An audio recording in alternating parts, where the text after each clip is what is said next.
Queridos irmãos e irmãs que nos acompanham pelo Facebook, pelo YouTube, queridos irmãos e irmãs aqui presentes. Jesus conta parábolas. Lembramos que já no domingo passado, nós vimos Jesus contando a parábola do semeador. E agora ele conta mais 3 parábolas nesse domingo. Primeiro ele fala do grão de mostarda, que é uma semente pequenininha que se torna uma árvore.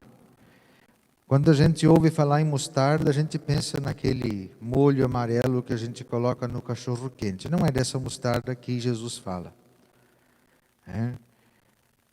Mas eu tenho sempre feito uma comparação. Quando eu ainda era seminarista, uma vez aqui no interior de São Sebastião do Caí, um senhor trouxe um pote, e dentro desse pote tinha um pozinho marrom, parecido com pó de café. E aí ele perguntou se a gente sabia o que era aquilo. Eu disse que não. Ele disse: isso é semente de eucalipto. É um pozinho que fica dentro daqueles cartuchinhos que caem assim dos pés de eucalipto. E aquele pozinho se transforma na árvore, que daí sim, diferente da mostarda que se fala no Evangelho, o eucalipto, acho que todos nós já vimos um e sabemos o tamanho que ele tem. Então, é naquela pequena semente que está todo o potencial para transformar-se naquela grande árvore e faz uma grande diferença aonde ela está. Até as aves do céu conseguem fazer ninhos por ali. Jesus fala também do fermento na massa. O fermento, que é uma pequena quantidade colocada numa enorme porção de farinha. Mas hoje, são poucos os que ainda têm o hábito de fazer o pão em casa. E quando se faz um bolo, muitos já compram aquele porção pronta, assim, né? É só botar mais alguma mistura, dar uma assadinha e está resolvido. Mas quem faz a experiência, ou já fez a experiência de fazer o pão em casa, fazer o bolo em casa com todos os ingredientes, percebe que o fermento não é um ingrediente que dê sabor muito diferente. Mas se o fermento está presente ou não está presente no bolo, ele fica totalmente diferente. Alguém já tentou comer um pão, que era para ser um pão sovado, grande, sem fermento, para ver como é que fica? Se os dentes não estão bem firmes na boca, é capaz de algum se afrouxar, tentando mastigar.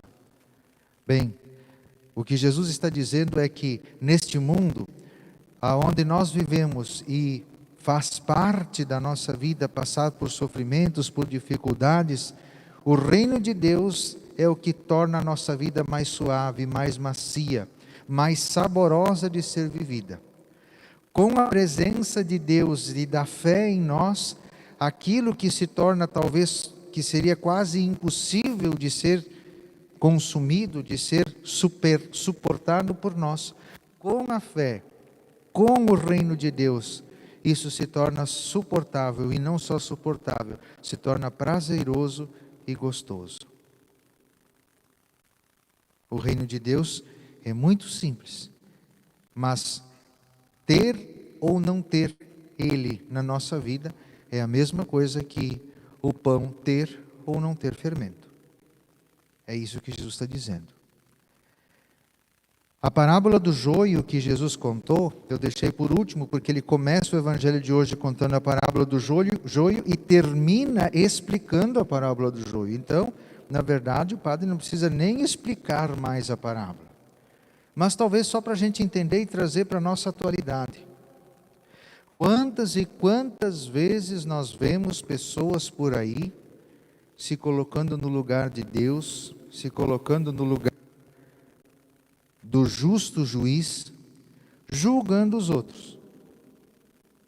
Por exemplo, dizendo assim: por que Deus permite ter pessoas ruins no mundo? Por que Deus não elimina as pessoas ruins do mundo e deixa só as pessoas boas? A pergunta é: quem são as pessoas boas?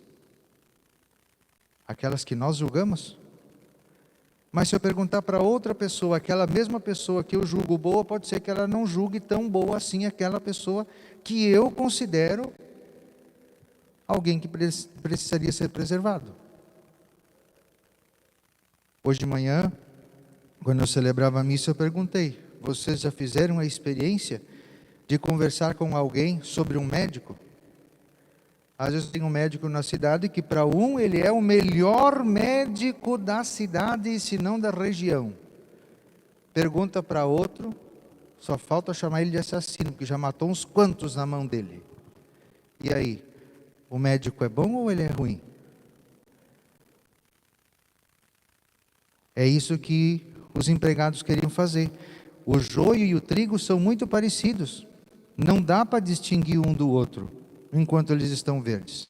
Quando está maduro, quando está pronto, aí a gente percebe que o joio é só palha. E aí sim recolhe ele e se queima no fogo. E se recolhe o trigo para se colocar no silo. Mas, quando se trata ainda mais de seres humanos, nós não devemos julgar precipitadamente. Nosso Senhor é paciente, é misericordioso, e Ele espera, como a gente viu que aconteceu no episódio da própria cruz. Se Jesus lá no começo já tivesse separado o joio do trigo, vocês vêm, vocês não vêm, será que aquele ladrão teria sido condenado? Não seria? Mas por Jesus ter paciência e esperar, no último instante da sua vida, aquele ladrão foi capaz de se arrepender. E o que Jesus disse para ele? Ainda hoje estarás comigo no paraíso. Portanto, não julgue ninguém. Não julgue.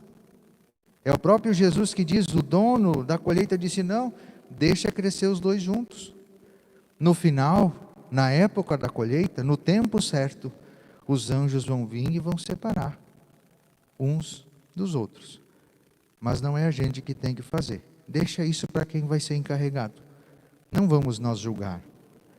O que cabe a nós, no meio dessa sociedade cheia de maldade, cheia de malícia, cheia de violência, cheia de corrupção, cheia de desonestidade. E hoje celebramos a missa, quem está nos ajudando aí é o pessoal do MCJ, numa sociedade em que destrói-se a família, em que não se valoriza o papel dos pais, e até se tira a responsabilidade dos pais. No meio desta sociedade, cheia de joio, nós somos convidados a permanecer firmes e crescer como trigo da pureza, esperando o dia da colheita, em que o Senhor justo juiz vai separar realmente quem é e quem não é do seu reino. A nós cabe apenas o testemunho e também a intercessão, para que aqueles que convivem conosco pelo nosso exemplo possam também converter-se, aceitar o projeto do reino de Deus e assim fazer parte do projeto de salvação que o Senhor tem para todos nós.